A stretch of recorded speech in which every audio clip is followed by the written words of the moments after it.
Hello friends, स्वागत है आप सभी का एहसास आईएएस एकेडमी चैनल पर। और जनरल साइंस की क्लास है आज आपके लिए। ये सामान्य विज्ञान पर आधारित क्लास है साथियों। तो चैनल पर नए हैं तो सब्सक्राइब कर लीजिए और वीडियो को लाइक ज़रूर करिएगा। वीडियो को लाइक करिए, कमेंट करिए क्या डिमांड है आपकी, कैसा वीडियो चाहिए आपको। और चैनल पर नए हैं तो सब्सक्राइब कर लीजिए, सब्सक्राइब कर लीजिए साथियों, ताकि आपको यहाँ पर क्या क्या मिलेगा साथियों। यहाँ पर मिलेगा आपको कंप्यूटर कंप्यूटर की क्लासेस मिलेगी, कंप्यूटर मिलेगा, हिंदी मिलेगी, हिंदी, एमपी जीके भी मिलेगा आपको यहाँ पर।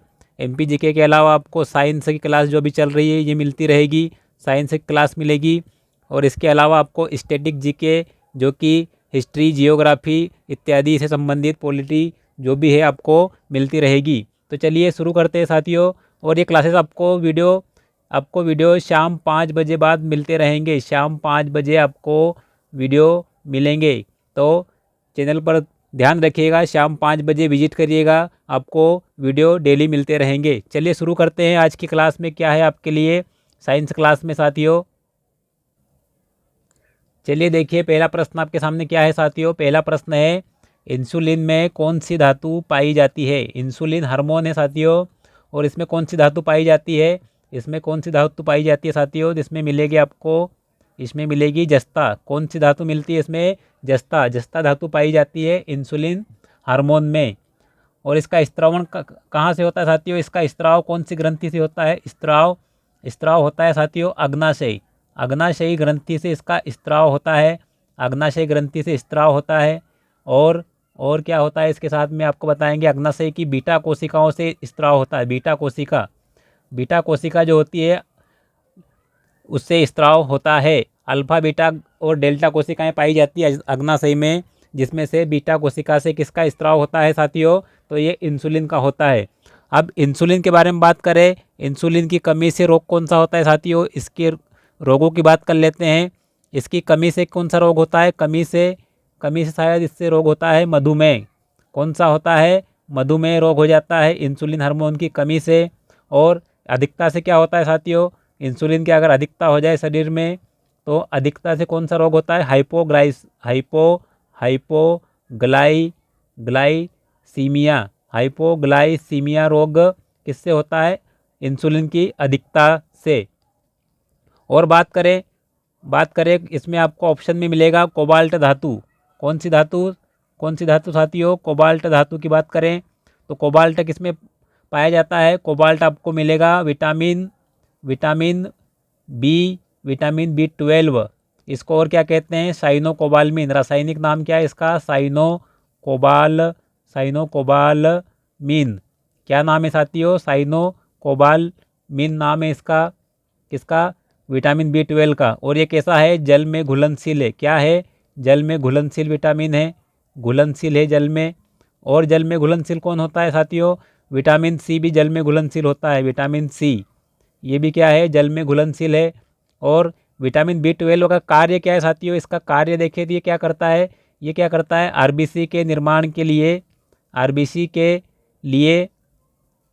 प्रोटीन का संश्लेषण करने में सहायता करता है। प्रोटीन संश्लेषण करने में सहायता करता है, किसके लिए, आरबीसी के लिए। किसके लिए साथियों, आरबीसी के लिए।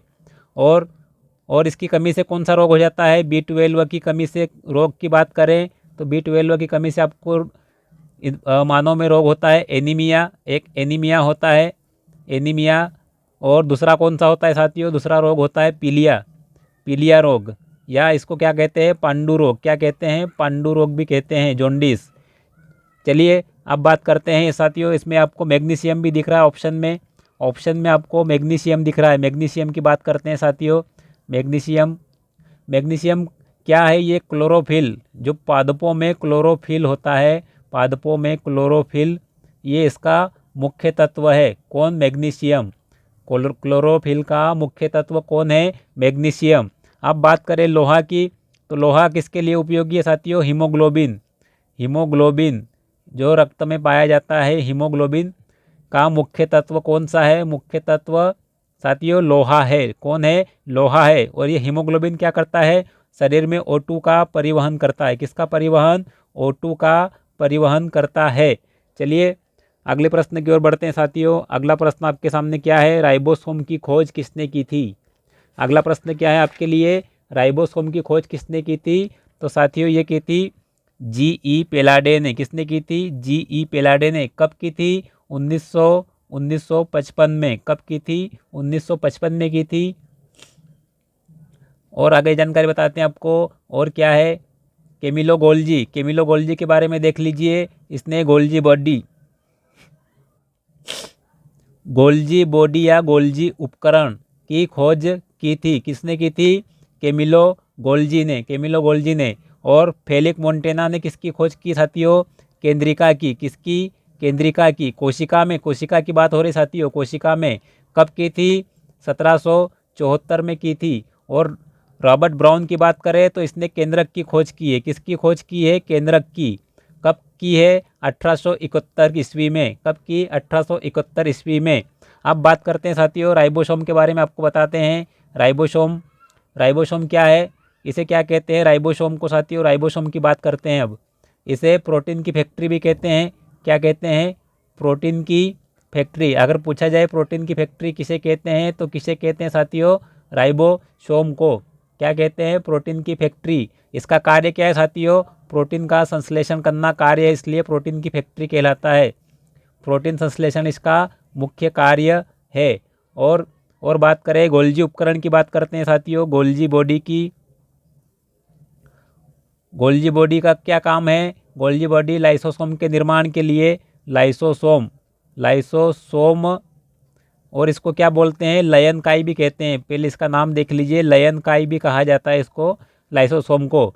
तो गोल्जी बॉडी का मुख्य कार्य क्या है, ये लाइसोसोम के निर्माण के लिए, निर्माण में सहायक होता है। लाइसोसोम के निर्माण में सहायक होता है कौन, गोल्जी उपकरण या गोल्जी बॉडी। और केंद्रक की बात करें साथियों, केंद्रक, केंद्रक को क्या कहा जाता है साथियों, केंद्रक को कहते हैं कोशिका का मस्तिष्क। क्या कहते हैं, कोशिका का मस्तिष्क। किसे कहते हैं साथियों, कोशिका का मस्तिष्क केंद्रक को कहते हैं। किसे कहते हैं, केंद्रक को कोशिका का मस्तिष्क कहा जाता है। और कोशिका की खोज किसने की साथियों, कोशिका की खोज किसने की थी, रॉबर्ट हुक ने। किसने की थी, रॉबर्ट हुक। 1665 के आसपास किसने की थी, रॉबर्ट हुक ने की थी। चलिए अगला प्रश्न देखते हैं साथियों। अगला प्रश्न आपके सामने, वृद्धि हार्मोन किसे कहा जाता है। कौन सा हार्मोन, वृद्धि हार्मोन किसे कहा जाता है।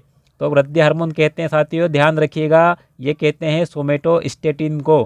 किसे कहते हैं, सोमेटोस्टेटिन को कहते हैं। और इसका स्त्रवण कहाँ से होता है, स्त्राव किससे होता है साथियों, पीयूष ग्रंथि से। पीयूष ग्रंथि से स्त्राव होता है, पीयूष ग्रंथि से स्त्राव होता है। और पीयूष ग्रंथि के किस भाग से स्त्राव होता है, ये पूछा जाए तो अग्रभाग से। कौन से, अग्रभाग से स्त्राव होता है। पीयूष ग्रंथि के दो भाग है, अग्र और पश्च। तो अग्रभाग से किसका स्त्राव होता है, सोमेटोस्टेटिन हार्मोन का। और बात करें टेस्टोस्टेरोन, कौन सा हार्मोन है साथियों, टेस्टोस्टेरोन पुरुष हार्मोन है, पुरुष हार्मोन है टेस्टोस्टेरोन। और प्रोजेस्टेरोन क्या है साथियों, ये महिला हार्मोन है। कौन सा, महिला हार्मोन है, कौन, प्रोजेस्टेरोन। और बात करें एड्रीनलिन की बात करें साथियों, एड्रीनलिन को क्या कहा जाता है, आपातकालीन हार्मोन, आपातकालीन हार्मोन कहा जाता है इसे। और लड़ो या उड़ो हार्मोन भी कहते हैं। क्या, लड़ो या उड़ो हार्मोन भी कहते हैं। क्या कहते हैं, लड़ो या उड़ो हार्मोन भी कहा जाता है। और इसका स्त्राव कहाँ से होता है साथियों, एड्रिनल कॉर्टेक्स से। किससे होता है, एड्रिनल कॉर्टेक्स से स्त्राव होता है इसका। एड्रिनल कॉर्टेक्स किससे स्त्राव होता है, एड्रिनल कॉर्टेक्स से स्त्राव होता है किसका, एड्रिनलिन का। चलिए अगला प्रश्न देखिए साथियों, अगले प्रश्न की ओर बढ़ते हैं। अगला प्रश्न है पादप में, पादप हार्मोन से संबंधित प्रश्न है। पादपों में कौन सा हार्मोन कोशिका विभाजन या कोशिका विभाजन को अवरुद्ध करता है। पता है तो कमेंट सेक्शन ओपन है, कमेंट सेक्शन ओपन है आप सभी के लिए। कमेंट करते रहिए, कमेंट करके बताइए। अगर आपको पता है तो कमेंट जरूर कर दीजिएगा। तो पादपों में कौन सा हार्मोन कोशिका विभाजन को अवरुद्ध करता है। तो साथियों ये करता है एब्सिसिक एसिड। कौन करता है, एब्सिसिक एसिड आपका उत्तर होगा। ये क्या करता है, कोशिका विभाजन को अवरुद्ध करता है। एथिलीन की बात करें, एथिलीन को क्या कहा जाता है, फलों को पकाने वाला हार्मोन, फलों को पकाने वाला हार्मोन कौन है? एथिलीन। अगर पूछा जाए फलों को पकाने वाला हार्मोन कौन सा है तो एथिलीन है। साइटोकाइनिन का मुख्य कार्य क्या है साथियों? कोशिका विभाजन। कोशिका विभाजन पादपों की बात हो रही यहाँ पे। कोशिका विभाजन साइटोकाइनिन का मुख्य कार्य है। और इसे क्या कहा जाता है साइटोकाइनिन को? साइटोकाइनिन को फाइटोकाइनिन भी कहा जाता है। फाइटोकाइनिन भी कहा जाता है साइटोकाइनिन को, अन्य नाम इसका फाइटोकाइनिन भी है। और ऑक्सीटोसिन की बात करें साथियों, ऑक्सीटोसिन मानव हार्मोन है। कौन सा हार्मोन है? मानव हार्मोन है। ये पादप हार्मोन नहीं है, ये पादप हार्मोन नहीं है। आपको बताते हैं पादप हार्मोन के प्रकार। देखिए पादप हार्मोन के प्रकार देख लीजिए कौन कौन से पादप हार्मोन हैं। तो आपको बताते हैं पादप हार्मोन के बारे में। पहला है आपका जिब्रेलिन हार्मोन है। फिर आपका है एक है एब्सिसिक एसिड, एब्सिसिक एसिड होता है एक पादप हार्मोन। और क्या होता है साथियों? एक ऑक्सिन होता है, ऑक्सिन हार्मोन है। ऑक्सीटोसिन मानव है लेकिन ऑक्सिन पादप हार्मोन है। और फिर एथिलीन होता है। और एथिलीन किस अवस्था में पाया जाता है? गैसीय अवस्था में पाया जाने वाला हार्मोन है ये। अगर पूछा जाए कौन सा पादप हार्मोन गैसीय अवस्था में पाया जाता है तो आपका आंसर होगा एथिलीन। एथिलीन हार्मोन कैसा होता है? गैसीय अवस्था में पाया जाता है। और कौन सा होता है साथियों? फ्लोरिजन होता है एक, फ्लोरिजन हार्मोन भी होता है। इसका कार्य क्या है साथियों? पुष्पन का कार्य करता है ये, पौधों में पुष्प खिलने के लिए सहायक होता है। कौन सा हार्मोन साथियों? फ्लोरिजन। और पांचवा कौन सा हो जाएगा आपका? साइटोकाइनिन, जो आपको मैंने बता दिया है क्या कार्य है इसका। कोशिका विभाजन मुख्य कार्य है। चलिए आगे बढ़ते हैं साथियों। और इसका देख लीजिए ये मानव हार्मोन है लेकिन इसका स्त्राव कहाँ से होता है साथियों? ऑक्सीटोसिन का स्त्राव कहाँ से होता है? इसका स्त्राव भी पीयूष ग्रंथि से होता है। किससे होता है? पीयूष ग्रंथि। और पीयूष ग्रंथि को क्या कहते हैं साथियों? मास्टर ग्रंथि भी कहा जाता है, मास्टर ग्रंथि भी कहते हैं पीयूष ग्रंथि को। और मास्टर ऑफ मास्टर ग्रंथि किसे कहते हैं? मास्टर ऑफ मास्टर ग्रंथि किसे कहते हैं साथियों? तो वो कहते हैं हाइपोथैलेमस को। किसको? हाइपोथैलेमस को कहा जाता है मास्टर ऑफ मास्टर ग्रंथि। चलिए अगले प्रश्न की ओर साथियों। ग्लूकोज के आंशिक विखंडन की प्रक्रिया क्या कहलाती है? ग्लूकोज के आंशिक विखंडन की प्रक्रिया क्या कहलाती है? तो साथियों ये कहलाती है ग्लाइकोलाइसिस। क्या कहलाती है? ग्लाइकोलाइसिस कहलाती है। क्या? ग्लूकोज के आंशिक विखंडन की प्रक्रिया। अगर बात करें तो ग्लाइकोलाइसिस किस में होता है? ये अनअक्षी शोषण में होता है। शोषण के दो प्रकार होते हैं, एक ऑक्सी शोषण और एक अनअक्षी शोषण। तो ये ग्लूकोज का आंशिक विखंडन किस में होता है? अनअक्षी शोषण में होता है। और पूर्ण विखंडन किस में होता है साथियों? अक्षी शोषण में होता है। और ये अनअक्षी शोषण किस में होता है साथियों? ये O2 की अनुपस्थिति में होता है, ऑक्सीजन की अनुपस्थिति में होता है ये। इसमें ऑक्सीजन की भूमिका नहीं होती है। और इसमें ऊर्जा का निर्माण कितना होता है? इसमें कितनी ऊर्जा मिलती है साथियों? ATP, 4 ATP ऊर्जा का उत्पादन होता है। और इसका अंतिम उत्पाद क्या होता है? अंतिम उत्पाद के रूप में आपको मिलेगा, अंतिम उत्पाद के रूप में मिलेगा आपको लैक्टिक एसिड। कौन सा एसिड मिलेगा? Lactic acid. अगर पूछा जाए आपसे कि लैक्टिक एसिड का निर्माण किस चक्र में होता है तो ग्लाइकोलाइसिस चक्र में होता है। शोषण का नाम दिया जाए तो लैक्टिक एसिड का निर्माण किस शोषण में होता है तो अनअक्षी शोषण में होता है। और बात करें आपके क्रेब्स चक्र की बात करते हैं। क्रेब्स चक्र आपको ऑप्शन में दिख रहा होगा। क्रेब्स चक्र की बात कर लेते हैं तो क्रेब्स चक्र की बात करते हैं। अब क्रेब्स चक्र किस में होता है साथियों? ये होता है ऑक्सी शोषण में। किस में? ऑक्सी शोषण में क्रेब्स चक्र की भूमिका होती है। किसकी भूमिका होती है? ऑक्सी शोषण में क्रेब्स चक्र की।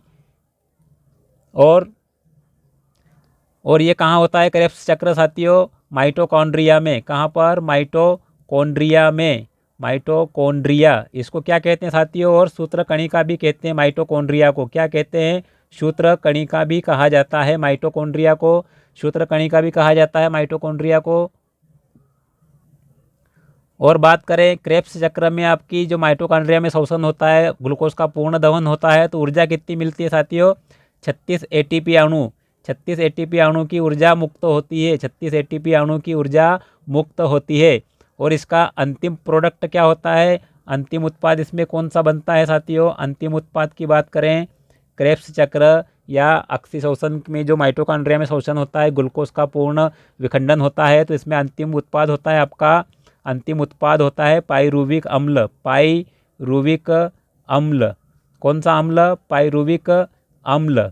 और बात करें साथियों यूरिकोटेलिक, ऑप्शन में आपको यूरिकोटेलिक भी दिख रहा होगा, यूरिकोटेलिक की बात कर लेते हैं। यह एक प्रकार का उत्सर्जन की प्रक्रिया है जो कि सरीसृप और स्तनधारी, सरीसृप और स्तनधारियों में पाई जाती है। किस में पाई जाती है उत्सर्जन प्रक्रिया? यह सरीसृप और स्तनधारियों में। और इसका मुख्य उत्सर्ज्य पदार्थ क्या होता है? मुख्य उत्सर्ज्य पदार्थ की बात करें यूरिकोटेलिक की, तो यूरिक एसिड होता है साथियों। कौन सा एसिड? यूरिक एसिड मुख्य उत्सर्ज्य पदार्थ होता है यूरिकोटेलिको का मुख्य उत्सर्ज्य पदार्थ होता है यूरिक एसिड। चलिए बढ़ते हैं अगले प्रश्न की ओर साथियों। अगला प्रश्न है आपके सामने, CO2 का परिवहन हीमोग्लोबिन द्वारा लगभग कितने प्रतिशत तक होता है? कितने प्रतिशत परिवहन करता है हीमोग्लोबिन CO2 का? तो ये करता है साथियों 10 से 20%। कितना? 10 से 20% करता है परिवहन। क्योंकि CO2 का परिवहन और भी तरीके हैं, CO2 परिवहन का और भी तरीका है मानव शरीर में। कौन से तरीके हैं आपको बताते हैं। पहला एक और है इसमें, पहले की बात कर लेते हैं। तो एक है इसमें बाइकार्बोनेट्स के रूप में भी होता है शरीर में, बाइकार्बोनेट्स के रूप में होता है। ये कितने प्रतिशत होता है बाइकार्बोनेट्स के रूप में? तो साथियों ये होता है लगभग 7%। कितना? 7%। और दूसरे की बात करें तो दूसरा होता है प्लाज्मा में घुलकर भी होता है। किसमें? प्लाज्मा में घुलकर CO2 का परिवहन होता है। कितने प्रतिशत होता है इसमें? इसमें होता है साथियों 70% लगभग होता है। यहाँ लगभग बात की जा रही है, लगभग 70% लगभग किससे होता है? तो ये होता है प्लाज्मा में घुलकर बाइकार्बोनेट द्वारा 7%, और 10 से 20% कौन करता है? हीमोग्लोबिन। अब बात करते हैं हीमोग्लोबिन की साथियों। किसकी बात करते हैं? हीमोग्लोबिन की। हीमोग्लोबिन क्या है? हीमोग्लोबिन की बात कर लेते हैं। तो ये एक प्रकार का क्या है? प्रोटीन है। क्या है? प्रोटीन है, एक प्रकार का प्रोटीन है। इसका रासायनिक संयोजन क्या है साथियों? हीमोग्लोबिन का रासायनिक संयोजन क्या है? इसका संयोजन होता है रासायनिक संयोजन। तो इसमें क्या होता है? प्रोटीन कौन सा होता है इसमें? ग्लोबिन नाम का प्रोटीन होता है, ग्लोबिन प्रोटीन है। और हीम क्या है साथियों? हीम एक क्या है? लाल रंग का पदार्थ है। इन दोनों का संयोजन क्या है साथियों? रासायनिक संयोजन हीमोग्लोबिन है। और हीम की मुख्य तत्व कौन सा होता है? हीम के लिए लोहा आवश्यक होता है हीम के लिए। चलिए आगे देखते हैं। और ये किस में पाया जाता है साथियों? हीमोग्लोबिन किस में मिलता है आपको? मानव रक्त में पाया जाता है। मानव रक्त में कितने प्रतिशत या कितनी मात्रा होती है इसकी साथियों? 15 ग्राम। कितनी? 15 ग्राम प्रति 100 ml रक्त में 15 ग्राम की मात्रा होनी चाहिए। अगर इससे कम हुआ तो कह देते हैं कि इसमें खून की कमी हो गई है। आम बोलचाल की भाषा में क्या कहते हैं? 15 ग्राम से कम होता है तो खून की कमी हो जाती है, ऐसा कहते हैं। अब रक्त की बात करें तो रक्त क्या है? रक्त एक तरल संयोजी ऊतक है। क्या है? तरल संयोजी ऊतक है। कौन? रक्त तरल संयोजी ऊतक है रक्त। हीमोग्लोबिन के पीएच की बात कर लेते हैं साथियों। आपको हीमोग्लोबिन का पीएच भी बता देते हैं। हीमोग्लोबिन का पीएच कितना होता है?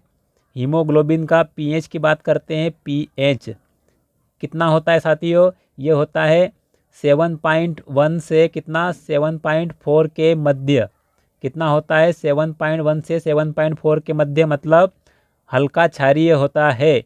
हल्का क्षारीय प्रकृति कैसी हो गई इसकी? हल्की क्षारीय प्रकृति हो गई। और इसका कार्य क्या है हीमोग्लोबिन का साथियों? हीमोग्लोबिन का कार्य क्या है?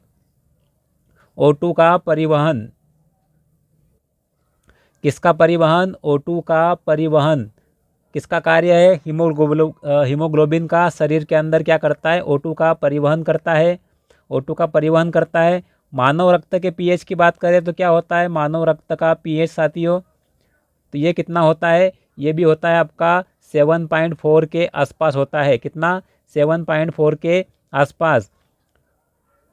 और CO2 की बात करते हैं, CO की, कार्बन मोनोऑक्साइड साथियों, कार्बन मोनोऑक्साइड, मोनोऑक्साइड ये क्या करती है, हीमोग्लोबिन के साथ कार्बोऑक्सी हीमोग्लोबिन बनाती है और जिससे मनुष्य की दम घुटने से मृत्यु हो जाती है। चलिए आगे देखते हैं साथियों, आगे क्या है, प्रोकैरियोटिक कोशिकाओं में शोषण का कार्य कौन करता है साथियों, प्रोकैरियोटिक कोशिकाओं में शोषण का कार्य कौन करता है, मिसोसोम।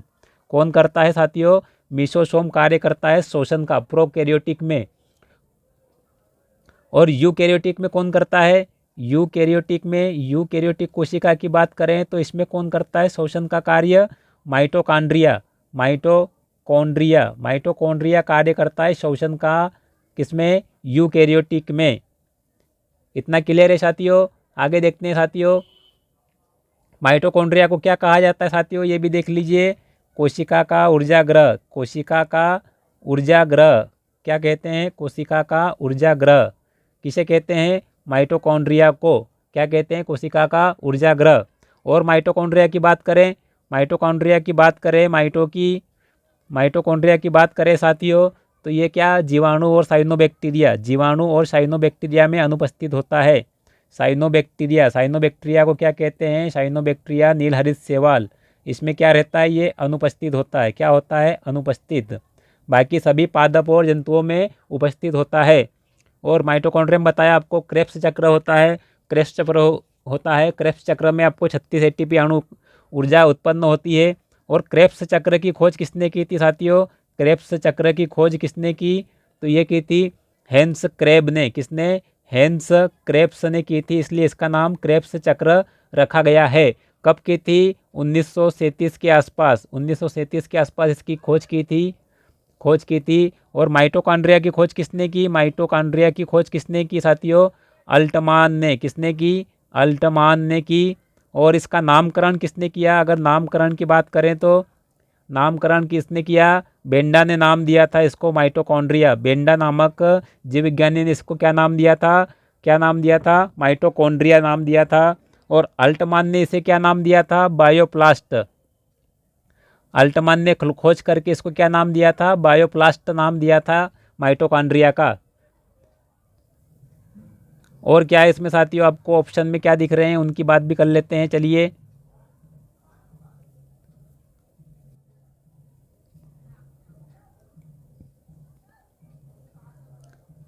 प्रोकैरियोटिक की बात करते हैं। प्रोकैरियोटिक में क्या होता है, केंद्रक अनुपस्थित होता है, केंद्रक अनुपस्थित होता है प्रोकैरियोटिक कोशिकाओं में।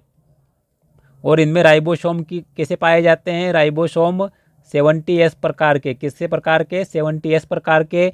गुणसूत्रों की संख्या की बात करें, गुणसूत्रों की संख्या क्या होती है इनमें, केवल एक होती है। कितनी होती है, केवल एक होती है। कितनी होती है, केवल एक। चलिए आगे बढ़ते हैं साथियों, अगला प्रश्न की ओर बढ़ते हैं। अगला प्रश्न आपके सामने क्या है, विलयन की सांद्रता मापी यंत्र कौन सा है, विलयन की सांद्रता मापने के लिए किस यंत्र का प्रयोग किया जाता है, तो साथियों सेलिनोमीटर का। किसका, सेलिनोमीटर का प्रयोग होता है, किसके लिए, विलयन की सांद्रता मापने के लिए। फेदोमीटर का प्रयोग किसके लिए होता है साथियों, समुद्र सागर की गहराई मापने के लिए। किसके, सागर की गहराई मापने के लिए प्रयोग होता है, गहराई मापने में। अगर कैथेटोमीटर की बात करें तो ये एक ऊर्ध्वाधर ऊंचाई मापक है, ऊर्ध्वाधर ऊंचाई मापी यंत्र है, ऊंचाई मापी यंत्र है, ऊर्ध्वाधर ऊंचाई मापी यंत्र है। और सोलेरीमीटर की बात करें तो ये क्या है साथियों, ये है सौर विकिरण की तीव्रता मापी यंत्र, सौर विकिरण की तीव्रता। सौर विकिरण की तीव्रता अगर पूछा जाए किससे मापी जाती है तो सोलेरीमीटर से तीव्रता मापी यंत्र है। चलिए आगे बढ़ते हैं साथियों, अगला प्रश्न देखते हैं। इनमें से कौन सा मूल एसआई मात्रक नहीं है, कौन सा मात्रक है जो मूल एसआई मात्रक नहीं है, तो साथियों सेकंड तो एसआई मात्रक है। किसका है, समय का। किसका है, समय का एसआई मात्रक है। इसे संकेत क्या है इसका संकेत स्मॉल एस है। क्या है संकेत, स्मॉल एस है। केल्विन किसका है साथियों, ताप का। किसका मापक है? ताप का। और इसका संकेत क्या है? के है। कैंडेला किसका है साथियों? ज्योति तीव्रता का। किसका? ज्योति तीव्रता का। ज्योति तीव्रता का एसआई मात्रक है कौन? कैंडेला। और रेडियन की बात करें, ये आपका उत्तर होगा क्योंकि ये व्युत्पन्न मात्रक है। कौन सा है? व्युत्पन्न मात्रक है, ये मूल मात्रक नहीं है। इसका संकेत क्या है साथियों? इसका संकेत आपको मिलेगा RAD, रेडॉन। और किसका मात्रक है ये समतल कोण का मात्रक है। किसका? समतल कोण का मात्रक है, एसआई मात्रक। किसका मात्रक है? समतल कोण का एसआई मात्रक है कौन? रेडियन। संकेतक भी आपको बता दिया। चलिए देखते हैं अगला प्रश्न। अगला प्रश्न क्या आपके सामने साथियों? अगला प्रश्न है, इनमें से कौन सा एक द्वितीयक प्रदूषक है? तो कौन है साथियों द्वितीयक प्रदूषक? पेन है। कौन है? पेन। ये कैसा है? द्वितीयक प्रदूषक है। पेन का पूरा नाम क्या होता है साथियों? पेन के बारे में जानकारी देख लीजिए। पेन का पूरा नाम होता है साथियों peroxy proxy. P for proxy, A for क्या होता है? एसिटिल होता है। और N फॉर नाइट्रेट। क्या होता है? N for nitrate. ये आपका पेन का पूरा नाम PAN। ठीक है साथियों। और बात करें आपकी, तो ये पादपों में इसकी हानि, इसके नुकसान क्या है साथियों? ये पादपों के क्लोरोप्लास्ट जो पादपों का होता है उसको हानि पहुंचाता है। पादपों के क्लोरोप्लास्ट को हानि पहुंचाता है।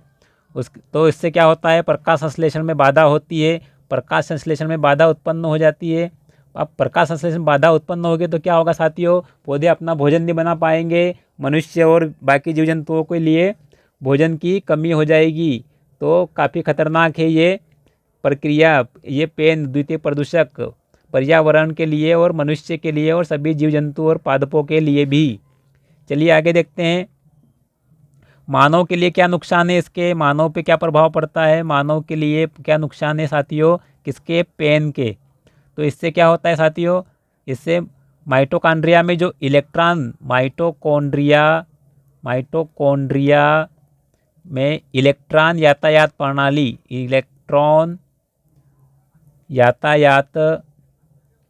प्रणाली बाधित होती है। क्या होती है? प्रणाली बाधित हो जाती है। इलेक्ट्रॉन यातायात प्रणाली बाधित हो जाती है। चलिए आपको पता है कि माइटोकॉन्ड्रिया पावर हाउस है कोशिका का, और इसके अगर इलेक्ट्रॉन यातायात प्रणाली में अगर बाधा उत्पन्न होगी तो कितने नुकसान होंगे। इसका और क्या नुकसान है साथियों? मानव में एंजाइम को भी प्रभावित करता है। ये एंजाइम्स को भी प्रभावित करता है जो कि महत्वपूर्ण कार्य करते हैं शरीर में। और क्या करता है? आँखों में जलन भी पैदा करता है। कौन? पेन। आँखों में जलन भी पैदा करता है पेन। और क्या है साथियों? पेन और पेन प्लस O3 मतलब ओजोन। ये दोनों के संयोग से क्या बनता है साथियों? स्मॉग बनता है। स्मॉग क्या बनता है साथियों? स्मॉग बनता है। किसके संयोजन से? पेन और O3 के। स्मॉग ये दो शब्दों से मिलकर बना है साथियों। ये स्मोक प्लस फॉग से मिलकर बना है। क्या शब्द बना है? स्मॉग बना है। और इसका नुकसान क्या है साथियों? आपको बता दें स्मॉग के क्या नुकसान है। ये क्या करता है? विटामिन डी, सूर्य के प्रकाश से जो पराबैंगनी किरणें आती है, UV रेस को पृथ्वी पर पहुंचने में बाधा उत्पन्न करता है। तो उससे क्या होता है? मानव में विटामिन डी की कमी हो जाती है।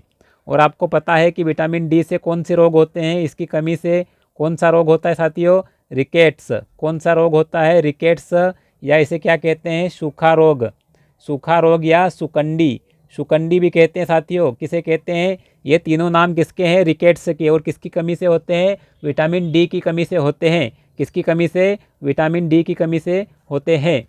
और आगे बताएं आपको CO क्या है साथियों? CO carbon monoxide. क्या है? मोनोऑक्साइड, इसके बारे में भी देख ही लीजिए साथ में। कार्बन मोनोऑक्साइड क्या है? एक रंगहीन अति विषैली गैस है। विषैली से भी अति विषैली गैस है। और ये क्या करता है? जो रक्त में O2 की जगह इसकी जो हीमोग्लोबिन हीमोग्लोबिन से संयोजन की क्षमता कितनी होती है साथियों? ऑक्सीजन की तुलना में लगभग 300 गुना अधिक होती है हीमोग्लोबिन से जुड़ने की प्रक्रिया। और हीमोग्लोबिन से जुड़कर ये क्या बनाता है? कार्बोऑक्सी हीमोग्लोबिन बना लेता है। तो इससे क्या होता है कि जो हमारी श्वसन प्रक्रिया बाधित हो जाती है और दम घुटने से मनुष्य की मृत्यु का कारण बन जाती है। क्या हो जाता है? मनुष्य का दम घुट जाता है। किससे? कार्बोऑक्सी हीमोग्लोबिन से। CO2 की बात करें साथियों, कार्बन डाइऑक्साइड का क्या नुकसान है? ये ग्रीन हाउस गैस है, प्रमुख ग्रीन हाउस गैस है। कौन? CO2। इससे क्या होता है? इसका अगर पूछा जाए CO2 का भंडार ग्रह कौन है? CO2 का भंडार ग्रह अगर क्वेश्चन हो आपके सामने, CO2 का भंडार ग्रह किसे कहते हैं? तो साथियों ये कहते हैं समुद्र को। किसे कहते हैं? समुद्र को CO2 का भंडार ग्रह कहते हैं। और ये क्या होता है? समुद्र इसको ज़्यादा मात्रा में अवशोषित करता है। तो क्या होता है? समुद्र की अम्लीयता में वृद्धि होती है। अम्लीयता में वृद्धि हो जाती है अधिक मात्रा में CO2 का समुद्र द्वारा अवशोषण करने से। और इसका परिणाम क्या होता है? समुद्र की अम्लीयता में वृद्धि से परवाल विरंजन होता है साथियों, समुद्र की अम्लीयता में वृद्धि से। और SO2 की बात करें, सल्फर डाइऑक्साइड की, तो ये ताप विद्युत ग्रहों से उत्पन्न होता है। ताप विद्युत ग्रह या कोयला दहन से इसकी उत्पत्ति होती है। और ये किसका कारण बनता है साथियों? अम्ल वर्षा का कारण बनता है। अम्ल वर्षा का pH कितना होता है साथियों? 5 से कम होता है। और इसको क्या कहते हैं? स्टोन लेप्रोसी भी कहते हैं। स्टोन लेप्रोसी किसे कहते हैं? किसे कहते हैं साथियों? अम्ल वर्षा को। और क्या कहते हैं? इसे झील कातिल भी कहते हैं। झील कातिल भी कहा जाता है, क्योंकि झील में जब अम्ल वर्षा का पानी पहुँचता है तो पानी अम्लीय हो जाता है और झील के जीव मरने लग जाते हैं। इसलिए इसे क्या कहते हैं? झील कातिल भी कहा जाता है। और स्टोन लेप्रोसी क्यों कहते हैं साथियों? ताजमहल के पीलेपन का कारण कौन है? ताजमहल का अगर ज़्यादा नुकसान पहुंचा रहा है तो वो कौन है साथियों? एसिड रेन ही है। एसिड रेन ही है उसका कारण। ताजमहल के क्षरण का जो उसका कलर पीला पड़ते जा रहा है, ज़्यादा नुकसान पहुंचा रही है ताजमहल को भी। और विश्व में ज़्यादा प्रभावित देश कौन है साथियों? ज़्यादा प्रभावित देश तो कनाडा और नॉर्वे का नाम मिलेगा आपको। अम्ल वर्षा से प्रभावित क्षेत्र कनाडा और नॉर्वे, साथ में स्वीडन का नाम भी आएगा।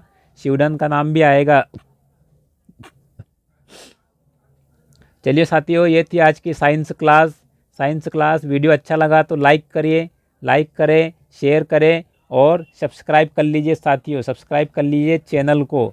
चलिए मिलते हैं अगले वीडियो में। Thank you. जय हिंद साथियों।